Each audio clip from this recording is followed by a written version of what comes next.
everybody, and welcome back to Writing the Rapids, the show where I, Joe Bielecki, talk to writers about writing. Very often, those writers have been recommended to me by writers who have previously been on the show. In the case of this month's guest, Michael Tichy, he was recommended to me by O.F. Sierra. So if you liked that episode, you'll like this one. And if you like this one, go back and make sure you listen to that one. Michael is the author of Behind Every Tree, Beneath Every Rock, and Wound of the West, both from Castigain. His stories have appeared in the anthologies Shredded, Into the Crypts of Rays, and Shiver. Before we get into my conversation with Michael, let's remind you how you can help out the show. You can help out the show by becoming a Patreon member. Patreon.com/NoisemakerJoe. For just $2 a month, you can get these episodes a little bit earlier than everybody else. You can also toss me a one-time donation over at paypal.me/NoisemakerJoe. Or you can buy my book. It's called Tired, and I think it's pretty good. If you want to help out the show without spending money, make sure you repost, reblog, retweet, like, subscribe, rate, and I guess you can even comment on Spotify podcast posts now. So I don't know, if you listen to this one, leave a little emoji with like a cowboy hat or something. That'd be cute. Now, without further ado,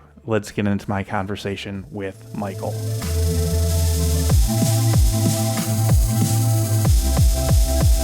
Let's begin with why a Western? Why a weird Western? I think of myself as having kind of bad luck in terms of, I don't really consider like what people are reading or interested in. I don't think about the reader at all in the process of like deciding what I'm going to write.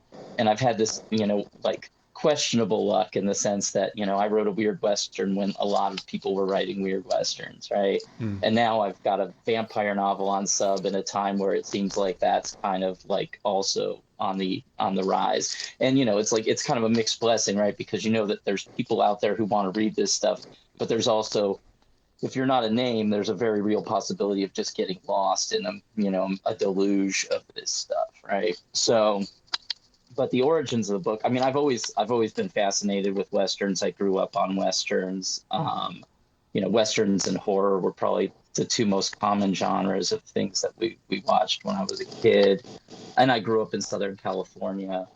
But I also, I love my favorite Cormac McCarthy work is the Border trilogy, really. And so there's a lot of that work resonates with me to begin with. But honestly, the book itself, I started with, a version of what's the final scene in the book. Like it just kind of, it was actually at the first author con that I went to, I was like sitting in my room and this whole scene like popped into my head and I wrote it down. And then like everything else that came in that book came from that, like this kind of establishment of that character and how that character wound up, who he was. And so yeah, and then everything kind of sprung out of there. And it was also, from that point it kind of blew up into, this was the first book that I did any like significant research for. So I started like reading pretty broadly, like so anything from I read a history book, but I read like a lot of, that's where I dug into like McMurtry and Annie Proulx and just reading kind of as broadly as I could. I read some critical theory from this native author called, I think it's The Transitive Empire. Yeah, which is a really interesting book. And so kind of coming at it from different, like, kind of different perspectives and stuff. And that's where I wound up. Cool. I like to hear that it's kind of an outgrowth of kind of extant interests. I think I posted about this on Blue Sky like shortly before we got in touch with each other, that one of the first like I don't know what they call them, podcasts of people playing a tabletop role-playing game that I ever listened to was way back before they were even popular, and it was people playing the weird Western tabletop role-playing game. And so that has like really been my only real point of reference for what a weird Western is. It's just like, oh, it's Dracula at the OK Corral. Cool. Yeah. And like, I think I bought Louis L'Amour's The Haunted Mesa years ago, and I haven't read it yet. But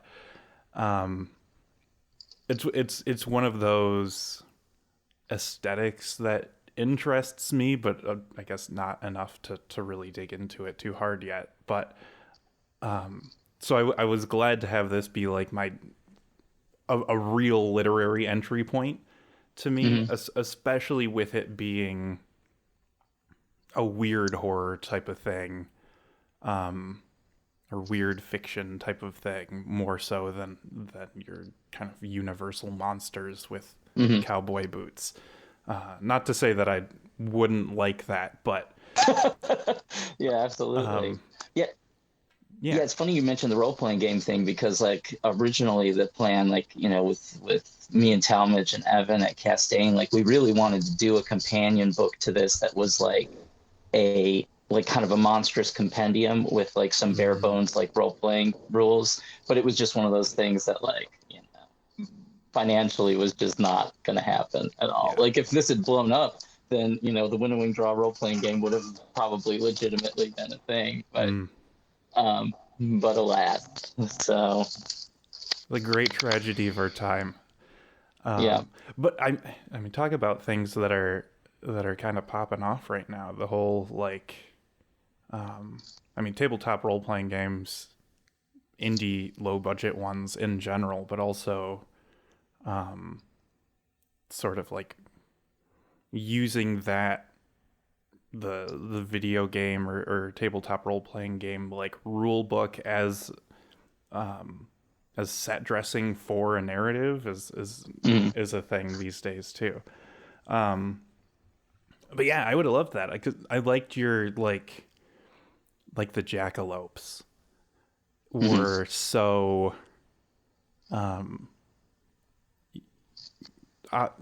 what's the word I'm looking for? You know, frightening, like giant, giant antlered rabbit beasts, rather than just, you know, how I sort of imagine them from seeing them in like a Scooby-Doo movie. Like, oh, it's just a bunny with antlers. How cute. Yeah, I mean, I love the idea of, you know, like people in a dominant position. I mean, certainly like the soldiers, the army that's doing what it's doing to the West in this book, grossly underestimating like the threat level of the things that they're interacting with. And that was one of my favorite parts about that scene. I mean, there's a lot of things I really like about that chapter because it's really the turn in a lot of ways. But you know, that this, you know, this is just an afterthought. Like, this is the thing, like, oh, well, you know, we're just burning some brush and like wiping these things out. And it's just like, maybe not. So. Yeah.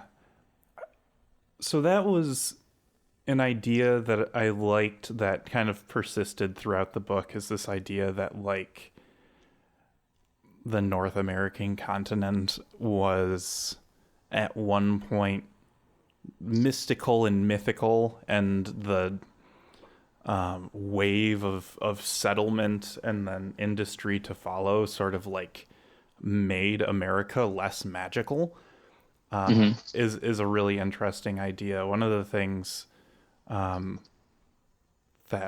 kind of always stuck with me from one of the Pirates of the Caribbean movies was seeing the Kraken washed up on a beach. I think it was like the third one. And everyone's, and you know, Jack Sparrow's talking to his first mate or whatever, and he's like, oh man, the world's getting smaller. And he says, no, the world's not getting smaller. There's just less in it. And, yeah. You know, I think about that with regard to just kind of like everyday spirituality, where, you know, people don't really have fun superstitions anymore about, you know, salt barriers on the door or whatever. That like the death of God led to the death of imagination or something. And so it's interesting to see like a deliberate force in your book being like, we need to stomp out everything that's too different from what we know. Yeah. Well, and it's all, it's this manifest destiny thing where it's like, these things are only, like they're only hostile in very specific ways. Like, you've got this population of people who have been living here for ostensibly hundreds of thousands of years that have just clearly have no problem, living in the context of this. And it's only, the desire to kind of like reshape the country so that so that it's useful for us, that, these things are inconveniences in that regard. And yes, I mean, in that, and dangerous, but only insofar as you're trying to displace them. So yeah. Yeah, I guess that's a point too. So your novella deals with ecological themes, not necessarily more so, but in, I guess, a more modern context. Yeah. And eco writing is something I've been thinking about for like years at this point. One of my best friends, like her whole thing is eco poetics. So we just, that is what we talk about when we talk about writing very often. And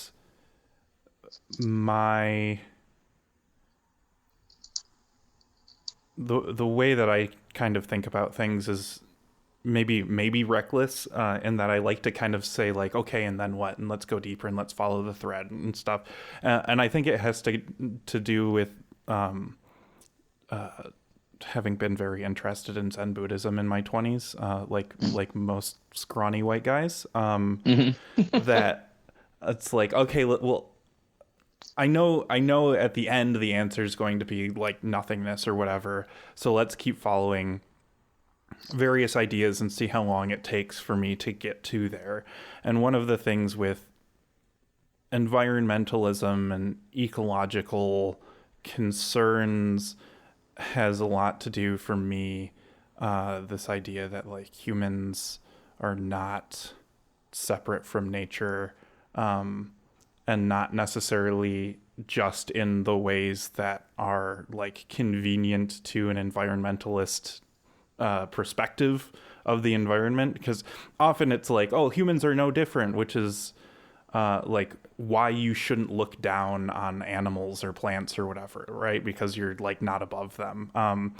But also like I look at the cruelty of nature and it's like, okay, well, that makes complete and total sense that like humans are not separate. We just have big machines too. And I've lost the initial thread of what I was getting at, but just oh no, my point is that like it is interesting to me that like within the American project, both within the confines of your story and also kind of in real life, what we decide are animals that are like needing to be done away with. We've like eradicated wolf populations and mountain lion populations and stuff, but like lions still exist or whatever. So within the confines of your story, it's interesting that they point to like, say, a jackalope, and they're like, well, that doesn't make any sense. We need to get rid of that. But there's any number of other like weird creatures that really exist that we allow to stick around, probably because of their utility, or whatever. So yeah, I don't know. I guess I did want to touch on your novella a little bit because of those ecological themes and because they were more sort of rooted in a more present day situation, I feel like it reading that first informed some of the ideas that I was going to encounter in the novel.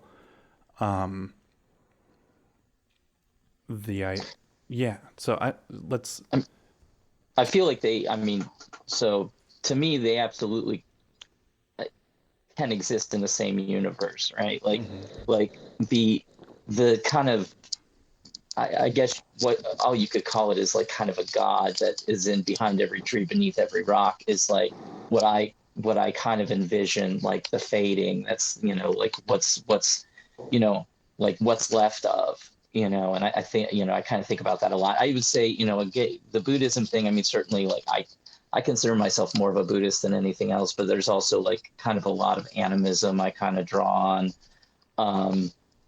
And so I'm just kind of really interested in like, and yeah, giving like kind of an identity to like some of these, kind of forces, but and insofar as these things are outgrowths of nature, the impact on like kind of what has happened to nature over time, in reducing their domain or influence, so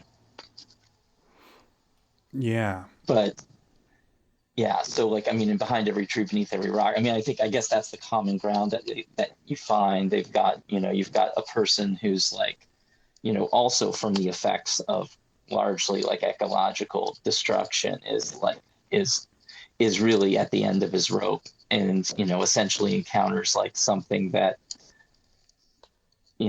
much more ancient and like mystical, but is in the same space more or less. Mm-hmm. Yeah.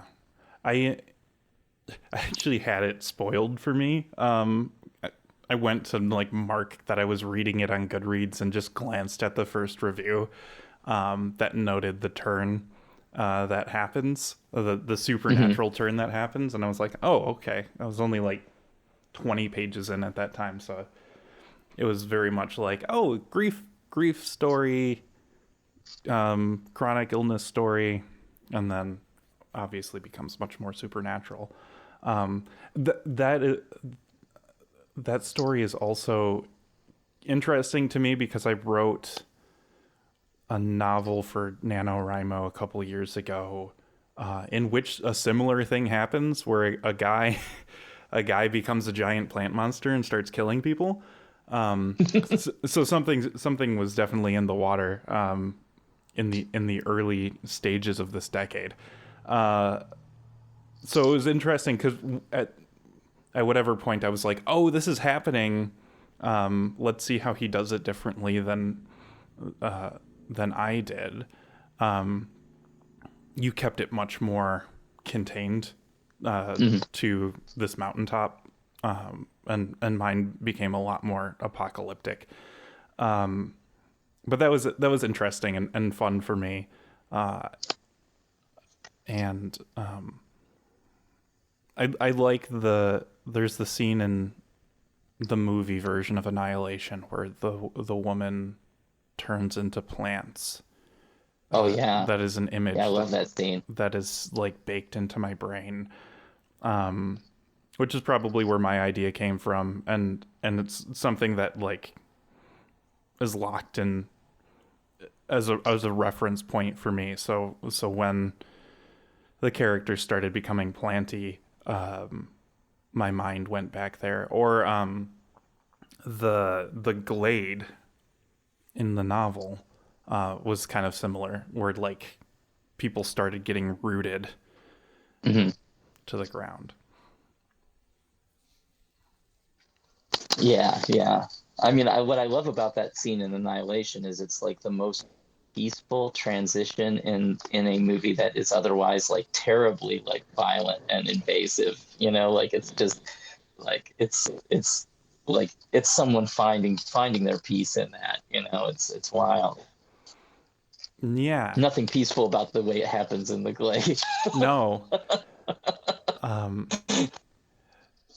Where did the Glade come from? Is that like an extant sort of folk tale, or is that something that you completely created? Um, I got, I mean, I just kind of got, I don't, I mean, it's just one of the process of writing this book is really weird because I got so immersed, like shit would just kind of pop into my head. Like Mm. it was, so it's like I knew I had these spaces where I needed chapters and like I needed things to take place. And then they just kind of really developed organically.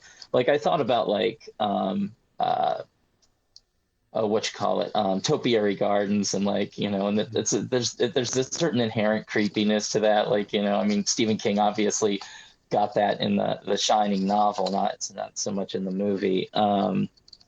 But yeah, so I guess I got this kind of image in my head of like and especially that it's like an oasis in the middle of like like nowhere, and you really want this to be like a place where you can just maybe like turn things down for a moment, Mm-hmm.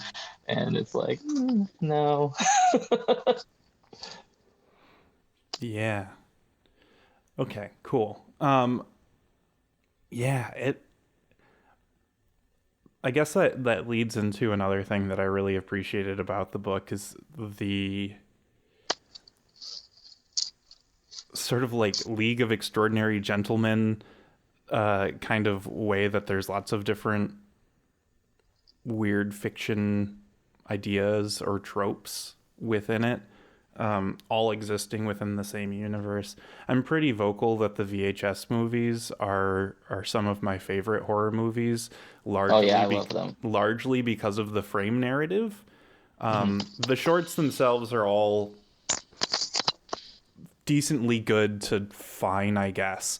But tying it together with, uh, you know, obsessive collectors of supernatural snuff films, you know, forcing all of these narratives to exist within the same universe makes all of those films so much more exciting to me. Hmm. Because one, Earth is a really big place and there's lots of things going on in it. And two, because it evokes a sense of wonder, like what else is out there, right? Where lots of urban fantasy tends to be more like, okay, but what if, I don't know, werewolves were real, but they also had to have an office job? What would that look like? I like also this sort of like episodic, you know, in the middle of the desert, there's just a guy in a cabin and he can't leave, sort of thing. And it's not, necessarily, you can't draw a clear line from that to the Glade or from that to jackalopes or mermaids or anything like that. It's just like, oh, America's really, really, really big and it's really old actually.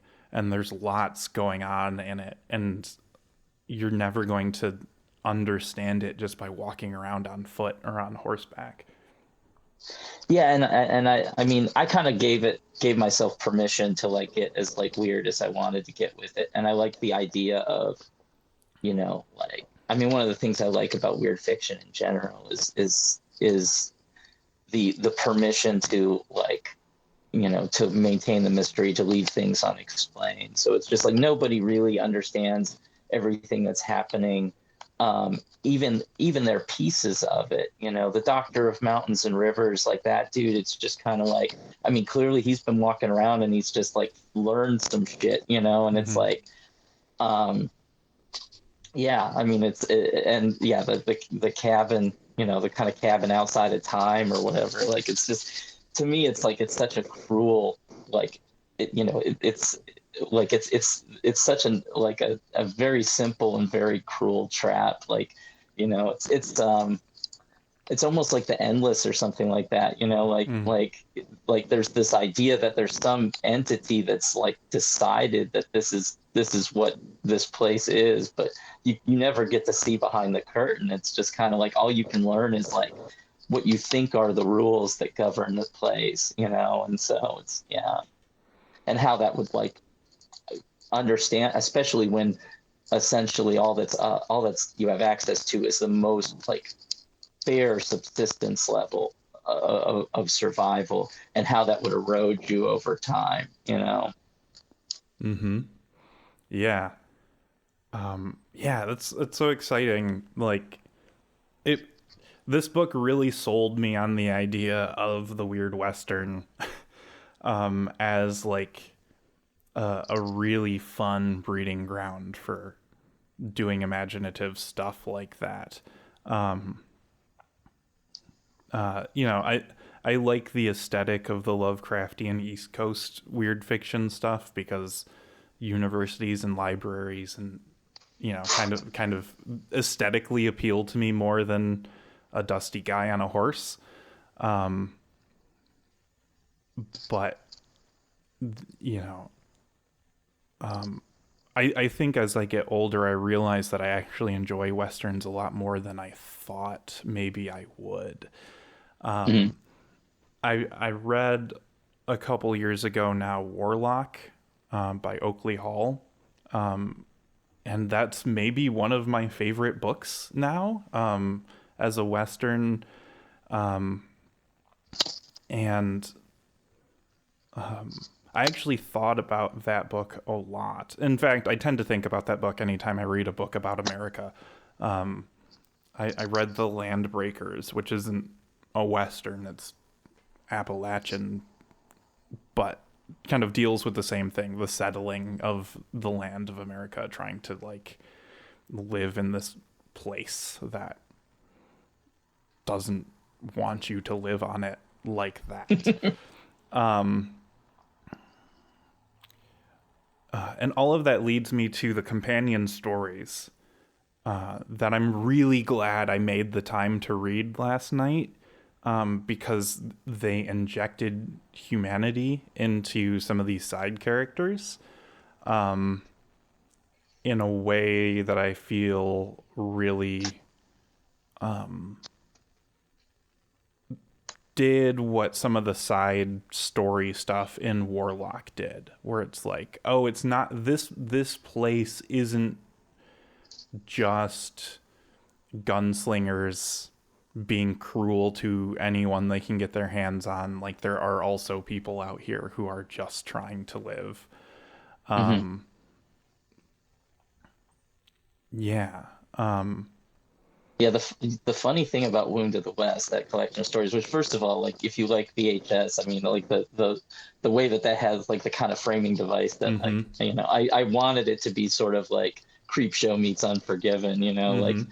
but I love anthology horror in general, but the evolution of that was I was literally like between edits, and I didn't want to start a new project because I was so at the time. I mean, I was so immersed in writing this book that when I first started writing my next big project afterwards, I had to catch myself and steer clear of the kind of like dialectical flourishes that speak Western, like Mm-hmm. I was just like sentences. I'm just like, no, this doesn't make sense outside of the context of this Western. So I was like really deeply, I mean, I knew these characters so well and was speaking like them. But anyway, I was just like, I was talking to Joe Cott and like was like, I don't know what to fucking do with myself. Like I need to do some writing, and I don't want to I don't want to steer too clear away from this thing, but I can't come back to this thing. And he was just like, well, just like write some stories in that world and, like expand on some things. And it doesn't matter if it's just for you and you just toss it when you're done, but it'll just kind of keep the juices flowing and keep you kind of grounded in that. And that's where that all came from. I just started writing down these stories. And next thing I knew, I had Wound of the West. So That is such a great idea. I need to do that myself.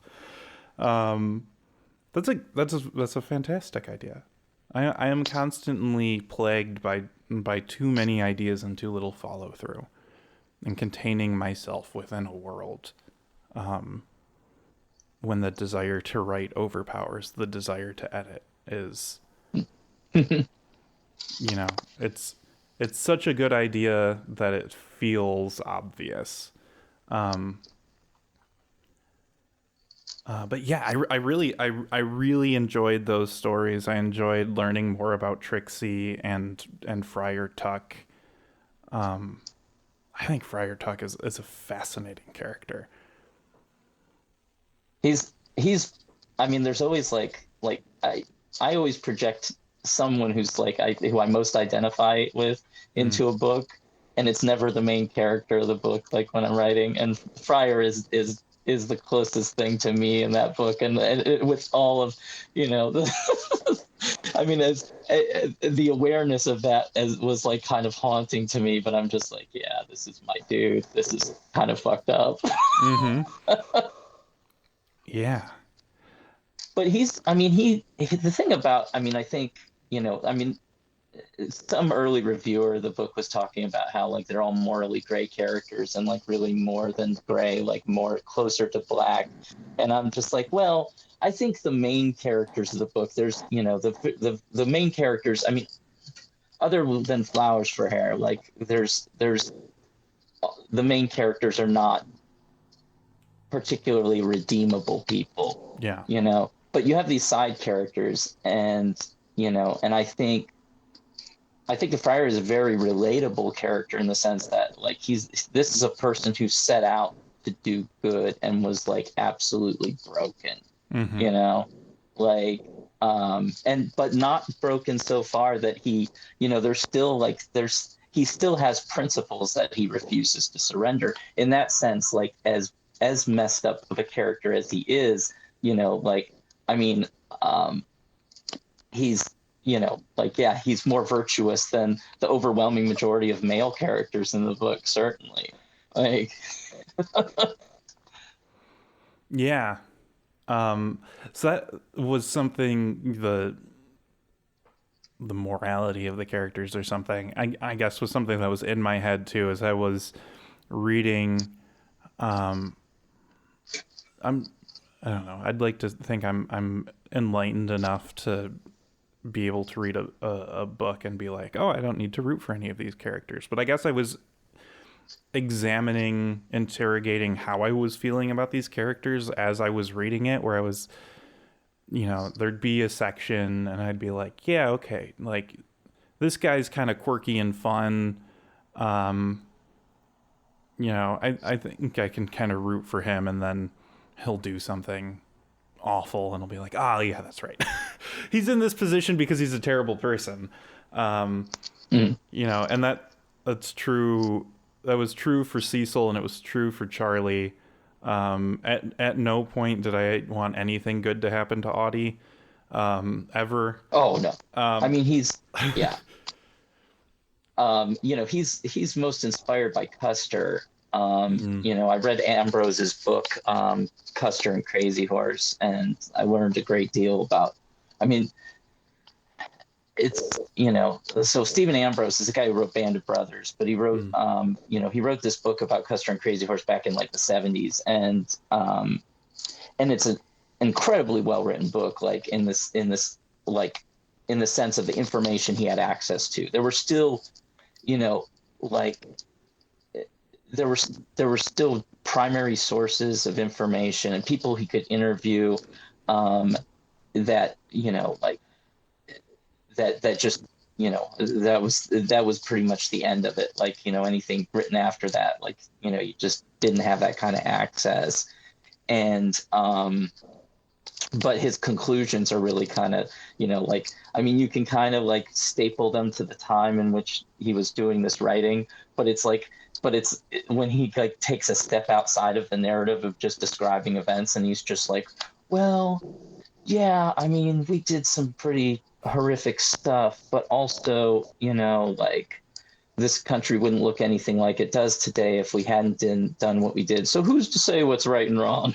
Like it's like that kind of stuff where you're just like, well, I'm here to say, but the funny, when you read about Custer, the funny thing about it is just how ultimately unsatisfying of a story it is. Like, that, I mean, he was demonstrably terrible in so many ways. And, the primary account, I think it was Black Elk who saw him die, said that he died laughing. Like, and it's just like, there's no, like that sense of like justice, just like snap free. Like there's just no, like he died doing what he loved, like, and, and was totally fine with it. But yeah. So Custer is Audie, and like, I mean, as close as possible. And there's no like, I mean, from the very beginning, there's nothing to like about this guy, like, and I mean, and I mean, it doesn't, it only gets worse the further along you go. There's like nothing bad that can happen to that character that you feel any sympathy for him for, Yeah, absolutely. And I'm what a way to open that book too. With him just mowing down children from the back of his horse. Really, really let you know what you're in for. Mae Murray was my sensitivity reader for this book, and like she told me like right off the bat, she's like, there's some people who are going to read that first chapter and they're just going to be done. I'm like, well, I mean, on one hand, I mean, that's fair. Like, it's also just like, I mean, probably if that chapter is a deal breaker for you, then I'm saving you a lot of time by like, like getting in and out right away. Cause it's not going to get, like there's no rainbows coming later. No. Yeah. Something I think about a lot particularly when I'm watching movies is I realize, even if I haven't been kind of like analyzing the movie, I can always tell I can often tell when the second act is about to hit the end and the third act is about to begin. Because it's like, oh, this feels comfortable. And it's like, oh no, something terrible is going to happen. And there wasn't really any of that in this book. There was no kind of like leveling off point where it's like, maybe it's going to be okay. There's moments maybe, but like they're very brief, like just very like kind of transient, like feelings that like that right now maybe it's okay, but there's no reason for any faith that it's gonna stay that way. Yeah.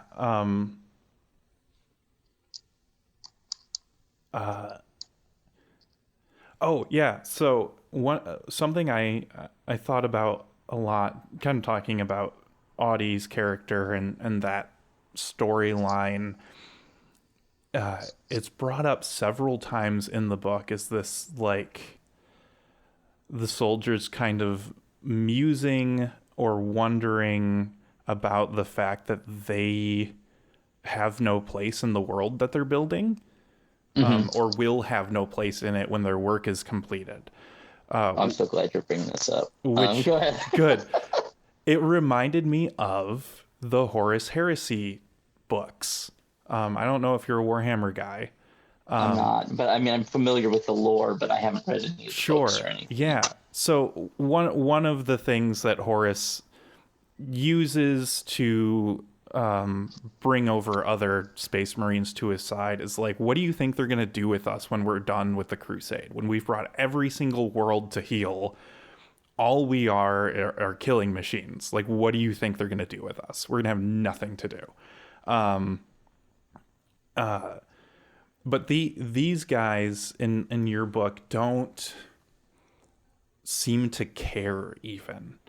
And that's fascinating to me as a dirty leftist, where it's like, well, no, I'm actively trying to build a world in which I can comfortably live in. And I guess maybe they have an awareness that they are awful, and just have no desire to not be awful. And so they're like, well, this is my chance to be the version of myself I'm most comfortable with. And I probably won't live to see the work finished anyway, so... Yeah, I mean, Audie's fantasy is just that the work will never be finished. That there's always going to be something else that needs to be destroyed, you know. And he fancies himself like a stoic in that, you know, in that regard, that he's just like, and I like, so, you know, like this, it's a kind of I guess a trope. It's like type of character in my head, like that. You know, the individual who feels like they're, you know, that they're working to build something important that they won't have a place in. I think there's like, you know, the movie Serenity, like the character who's like hunting after them, like has a whole speech to that effect. He has no illusions about having a place in the world that he's trying to create, but it's important to him nonetheless. And I like the idea of that as like, I mean, it's a sort of false egolessness. It's like this idea that that I can do something important enough, and then it doesn't matter what happens to me. And the aftermath of that is, you know, like, I mean, when you ever see that depicted, it's in like the, you know, the person who's just destroying themselves after they don't have anything left to do. You know, the soldier who's no longer a soldier and is just kind of slowly drinking themselves to death. And I think that's part of what the fantasy is that it's this kind of, like, they can look at it as like a virtuous annihilation. Like, you know, I crossed this point of no return, and now I just don't have to worry about all these things I've never been good at anyway. Like, I no longer have to worry about relationships. Like, I no longer have to worry about, like, you know, all the things, all the hallmarks of being like a complete or normal person or functioning person in society, right?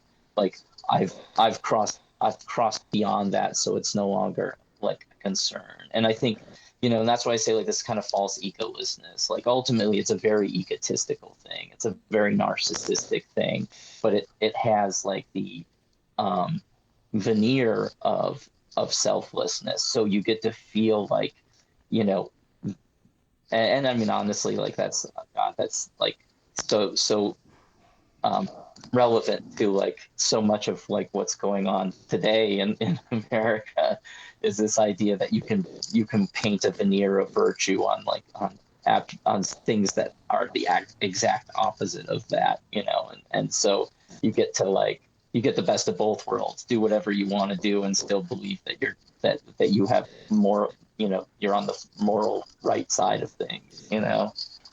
So yeah, but Audie's like almost beyond that, because it's kind of like, you know, he's not like, I mean, ostensibly, you know, he's acting out of duty, but ultimately, I mean, I think to a large extent, he's very much aware that he's just doing the thing that he thinks he's good at, and that he wants to do, that makes him feel powerful, you know?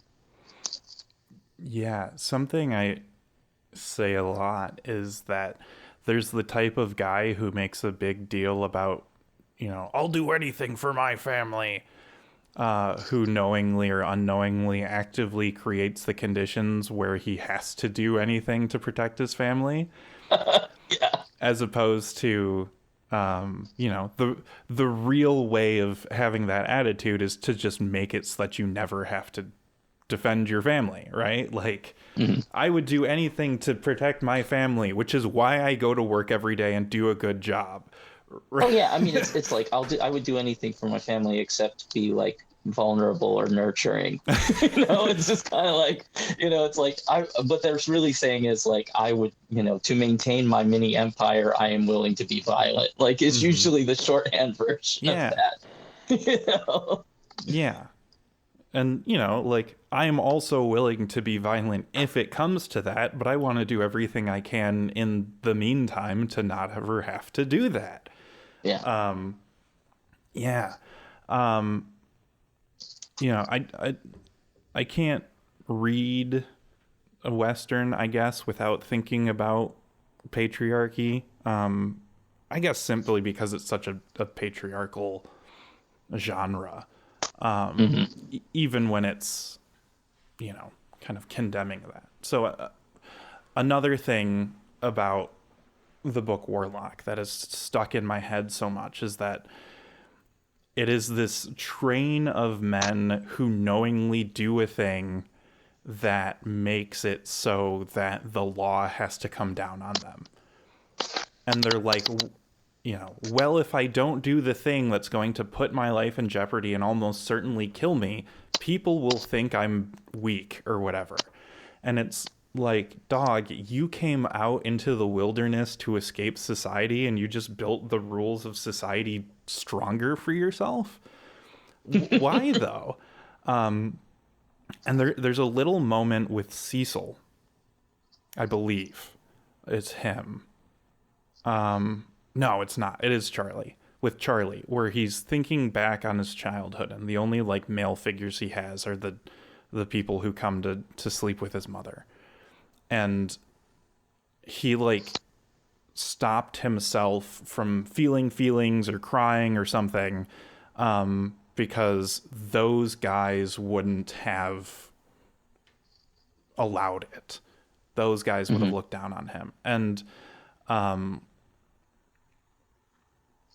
that kind of ties into, I think, moments that were in Friar Tuck's short stories, where it's like, you're all kind of just part of this machine, right? And I think that's a tragedy of the West and like the outlaw, that these guys have like no imagination for a better way to live, a different way to live, and so they just elevate or amplify the ways they do know how to live, to the point where it's cartoonishly destructive.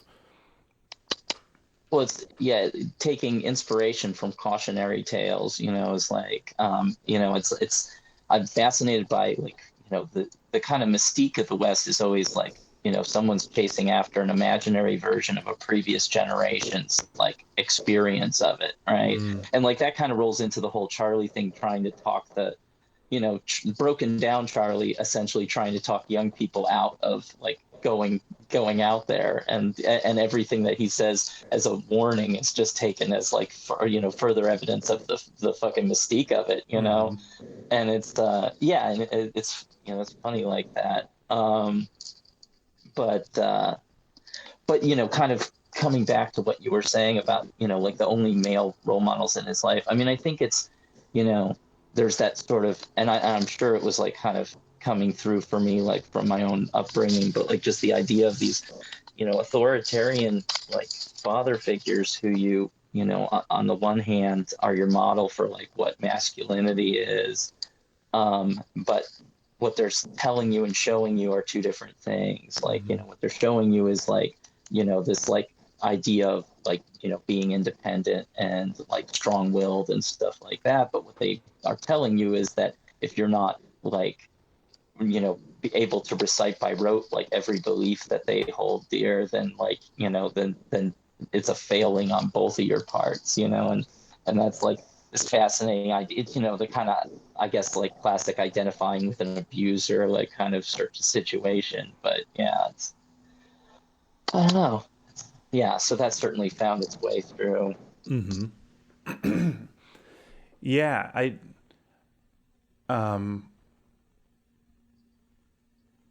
I have a lot of frustrations with the current moment and how we address and relate to men. Yeah. And yeah, I, you know, the sort of I said it earlier, but this lack of imagination, I think, is kind of like the biggest issue, and it exists kind of across the spectrum, where nobody can seem to imagine a coherent, cohesive image for what a good man looks like. They can only point to things and say, "This isn't it. This is it." And it's like it's this like apophatic mysticism of masculinity, where it's like, I can only tell you what a good man is not, and anything I say about good men immediately becomes untrue. So you must go, young 15-year-old with access to the internet that's unfettered, and you must decide for yourself what it is that you need to be a good person. And I guess I'm trying to relate it back to the book, but maybe I can't. Largely, the book just kind of instilled within me like this idea that like you, and I guess you brought it up too, this sort of like false egolessness, where like you need to have real egolessness. Like you really need to go out there and be like, I need to imagine the type of guy who I would love to hang out with, and then go be that guy, right? Like the type of guy who at no point I will ever feel unsafe with, right? Because I guess that's an even better way to say it, because there's plenty of guys who as a 15-year-old I would have loved to hang out with, who would not have been good role models for me. But like the type of guy who, you know, if you're a young man right now, like seriously, imagine the type of guy who you could cry in front of and not feel weird about after, and then like go be that guy, right? Like Yeah. So yeah, I don't know. I guess that's an idea that more came from reading your novella, because Sophie has her long sort of, I don't know, airings of grievances about like who the main character is as a person right now. I can't find the PDF on my phone, but I know I highlighted a bunch of stuff because there was lots of like important things that she said. So that's a shame that I can't find that right now. But like, yeah, like, so I don't know, like, I guess it's not necessarily as like direct in your books as I was thinking about it while reading it. That was more a symptom of just where my preoccupations lie. But like, I don't know. One of the first posts I saw from you on Instagram was a meme lampooning certain elements of the male loneliness epidemic. So yeah, I don't know, like, just, with regard to what you are doing in your writing, and I guess just more broadly, kind of like, where are you at with all that? Super open-ended question. Yeah, can we refine that? Yeah, I mean, you know, it's interesting. I mean, my current book, the vampire book, is like, it deals a lot with incels. So like, obviously this is a theme that I come back to again and again, in terms of like, you know, like these male characters, which, you know, yeah, I mean, are always, always fundamentally flawed, but I'm relating it to Cecil, let's say, like Cecil's not an evil person. Mm-mm. He's just a coward, and I think that's, like that's the crux of things. It's just like having the opportunity, which that's fundamentally like what privilege is like having the opportunity to make the cowardly choices, like the or the easy choices, you know. And then and like I deal a lot with, in general, like with the idea of, you know, I mean, aside from Buddhism, my background is largely in psychology, and this idea that, you know, I really think that a lot of the time people we don't really know why we do the things we do. We cobble together a narrative that seems to make sense in the moment, like a plausible narrative, but we tend to like misattribute a lot of things. And as a result, we also tend to think that we want a thing, and then, like, you know, like it turns out that the thing we thought we wanted, we didn't really want, you know, like, and so,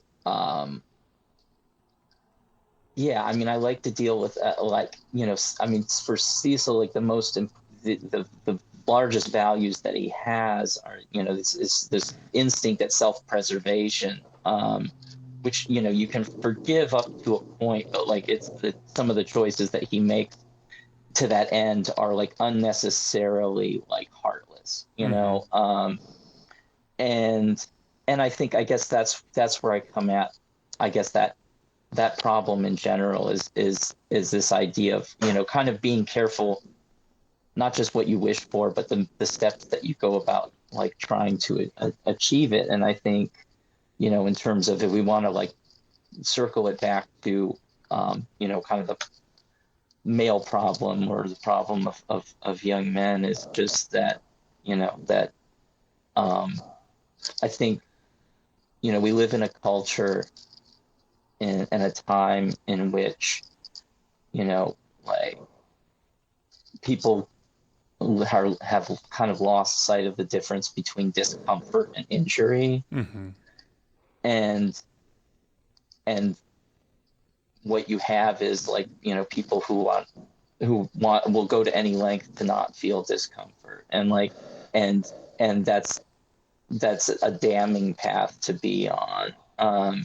And I think, you know, where it comes through with young men is just, you know, well, largely there's, you know, there's just an entire like economy on the internet that exists to exploit that vulnerability. I think about, you know, something I was thinking about a while ago, you know, from like a Buddhist standpoint, is that I think, you know, when Buddhism first came to the United States, like in the 60s, like largely when it really blew up, obviously it was here earlier than that, you know, like in terms of attachment or aversion, like it was really focused on the attachment side, like that, you know, it came to a community of pleasure seekers, and they're just like, well, you know, like maybe, you know, like why is it that I'm doing whatever I want and I'm still not happy, you know, kind of thing. And you know, and that I think was largely the focus of it, and it still is the way a lot of people talk about it. But I think in terms of the lessons of Buddhism, like the place that we're at as a society now, especially for younger people, is like the aversion side is much more important, because I truly believe that there's a lot of people for whom the idea of never experiencing like a like, you know, transcendentally pleasurable experience is fine, as long as they don't have to experience the other side. Like, you know, I could go through my life and not experience, and just be like, just kind of be a bland day-to-day nothing, as long as I don't have to experience the things I'm averse to. And yeah, like it's, you know, and it's more insidious, because it seems like it's a much more natural, like, you know, touch the stove and like, you know, like recoil response, but it's also, it's just, you know, like it's essentially a recipe for making a smaller and smaller world, from which, like, you know, there's, yeah, like there's no, like, I mean, no, there's no lasting peace that's going to come from that, you know. Like essentially you just learn more things to be averse to. Like if you're able to successfully avoid the things that irritate you, you're just going to find new things in your smaller world that irritate you. So yeah, I guess I never really encountered it or thought about it as a sort of like non-attachment and aversion thing, um, and would just go deeper into like you're attached to non-attachment. Like how do you non-attach yourself from that attachment, right? And then spiral out into infinity, that Mhm. sort of thing, where it's like, it's not just that, you're attached to pleasure, you're attached to the idea of avoiding displeasure. um Mhm. and structuring it as just looking at aversion is so much more rhetorically concise. So great job there. um that makes it so much easier to understand. But yeah, I enjoyed Trixie as a foil to Cecil, because, and especially with the added context that is given in the Wound of the West, her just kind of like eternal open defiance Mhm. to these to the things that Cecil is like actively terrified of. And Yeah. she's just like, she has a fatalism to her that she absolutely like holds on to. She's at no point, I think, all that optimistic about anything. She's just like, I don't know, raging against the dark or whatever. She's, and I appreciated that about her, especially as Cecil gets more and more, Lovecraft protagonist about not wanting to face the rope or whatever. Like, she's constantly, I don't know, she feels, I guess, kind of unchanging in that, like, well, and that's not necessarily true. Like, she definitely does get beaten down, but I don't know. In general, like, one tends to appreciate her refusal to be openly scared, I guess. Yeah. Well, yeah. I mean, she's like, I guess, holding on to the flame in a way that like that Cecil has, long since given up. Like that's um yeah. So it's yeah, and again, yeah, I understand. It's not exactly optimism, but she's not. There's there's things to her that are more important than survival. Mm-hmm. Clearly. So um yeah, I mean, so she's principled in that way. And she's also, I mean, yeah, like she's um yeah, like Cecil is just kind of, there's, he's just slowly digging out and anything that's like worthwhile inside of him, and she's not doing that. So like there's the contrast is definitely there.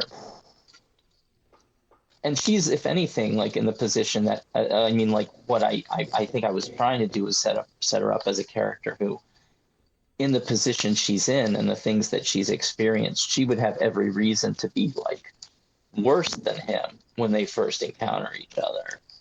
Um, and just like completely, hollowed out and mercenary.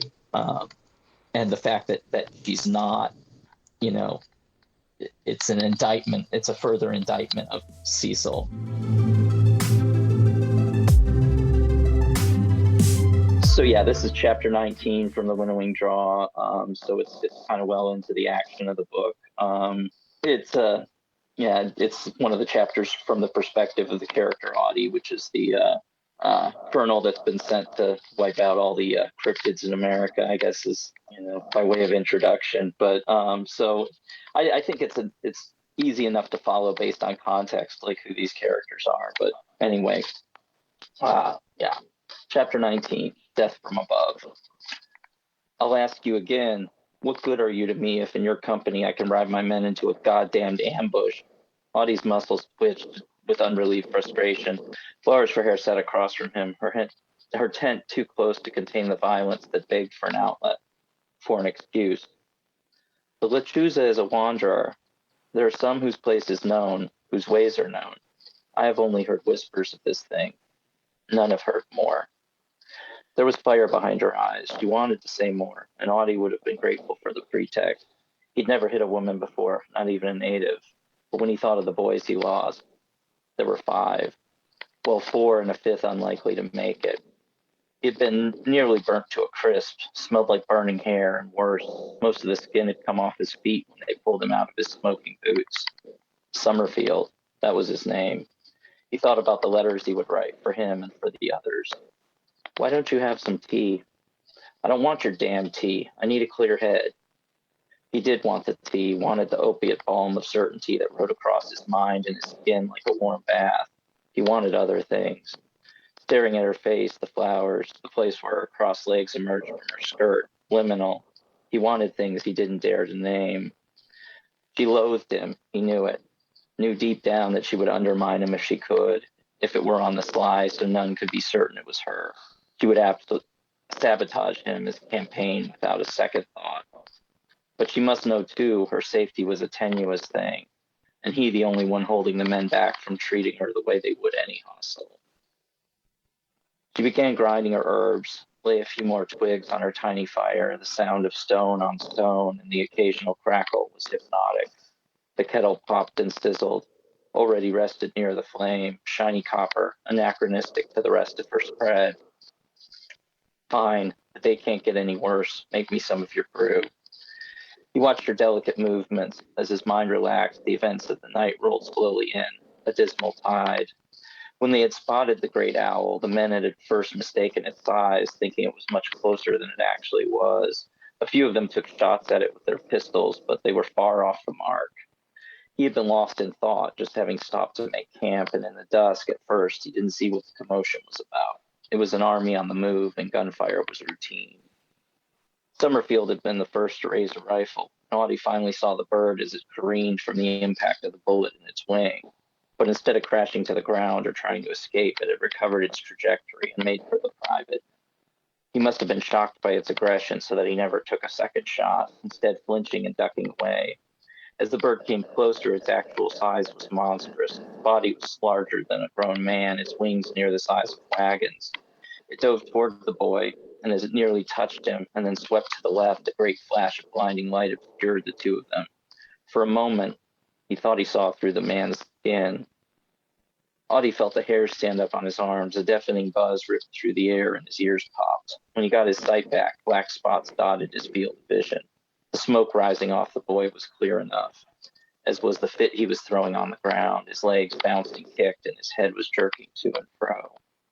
Most of the men nearby had been too shocked to react, and Audie immediately drew his pistol and ran it dry. He saw just one puff come out the thing's back, one hit out of 6. Sullivan had come up behind him by then and was doing more precise work with his lever action, but the monster had soon disappeared into the darkening sky. They looked at one another, and without a word, both began reloading. Audie quickly running his empties out and pressing fresh rounds through the loading gate of his revolver, and Sullivan topping off the Winchester. There was a general uproar as a panic spread through the unit, and as them that were nearby tried to give aid to the fallen man or crowded around him with arms at the ready. Screams rang out from the other side of camp. Sullivan broke into a dead run, and Audie followed him. They found a man with his throat ripped wide open, helplessly pawing, then clutching, trying to contain the blood that was emptying out of him in great spurts. There was another with his guts spilled on the grass, already gone pale and still. Tighten the men up. Sullivan nodded in understanding and began shouting orders. Audie ran for one of the wagons. He had only used a Hotchkiss once and was grateful to find the guns loaded and ready. He drew aside the tarp and waited. In a moment, there were more screams. He leveled the gun in the direction of the sound and let loose before he even looked. The sound was numbing. It beat all thought from his head, and it took all the effort to direct his attention to the task. He caught the creature in the wing, and this time when it momentarily slowed, he was able to adjust the aim of the big gun and could see dark, arcing jets come out the back of it. Finally, the thing fell to the earth. It's very bad luck, this thing you did. The smell of the tea and the sound of her voice brought him back, and he found the little cup already steaming in front of him. Flowers for Herr Stat, not quite staring. not looking away either. She was looking beyond him, through him. You should be more concerned with what I might do next. The lechuza, she ignored his threat, or else didn't hear it. The great bird is a mystery. It is said she can mark you. Those who have seen it and walked away, none of them stay on the middle road. It is a blessing or a curse. Killing one. She nodded and spat. It must be very bad for you. She blew over the edge of the cup, took a drink. He didn't want to lose control, fought to ease himself back from the red place, the great flame of him. Looking at her, easing back from the urge to hurt, to maim, he felt right at the edge of something else, something more dangerous than the tea, maybe more dangerous than giant owls that threw lightning bolts. Flowers for Hair stood. Unlike him, she was small enough to stand erect in the tent, and her skirt flapped gently as she moved, eye level and very close. Her smell was more intoxicating than the tea at this distance. He grabbed her hips and pulled her closer. She didn't resist. He couldn't see her face. In his mind, her expression shifted into a little smile. His forehead rested on the slight round of her belly. But Flowers for Hair did not smile. She set her jaw and squeezed her eyes so tightly shut that only a few tears worked their way out, so tight that the pain of it drew her away. He licked the place below her navel, salty and sweet, untouched by the road dust. Here was the ineffable thing he forever sought, its beauty and its strength. Pulling open her skirt, he took her into his mouth. His heart beat heavy as a blacksmith's hammer on an anvil, and he felt a sort of panic, a feeling uncommon to him, a strange tension. He trembled, gripped her hip with his left hand, and felt himself stiffen. He didn't know what to do, and the terror was another kind of intoxicating. As he felt her grow inside him, he was delivered to a place beyond thought, of musk and violent grace. He began stroking her with his free hand, taking the length of her in and out of his mouth. She tensed, and he tightened his hold on her hip.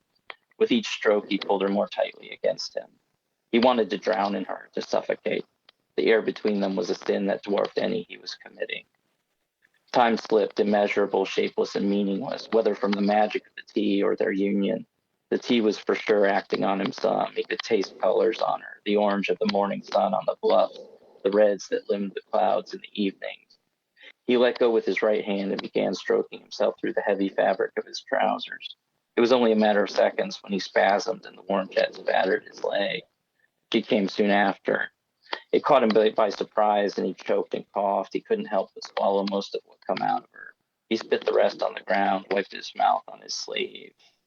She stood quietly for a moment. When he leaned his cheek against her thigh, felt the sweat of it sticky against his head, she withdrew and returned to her seat. Her eyes were a silent judgment, a tangible shift in the power between them. She held in this intimacy a thing that could undo him. He waited for her to speak, a long and pregnant moment. She gave nothing but that vacant stare. Clarity was ice cold, as sticky as that mess in his pants. He felt his face go red and ducked out of the tent without another word. If he was the kind of man to care or to notice, he might have seen something behind that stillness. Might have seen in the fire of her contempt a portent, a subtle weaving of threads long held, but he was not that man. When fate unspooled before him, it would be as waking from a dream. And she had but one dream.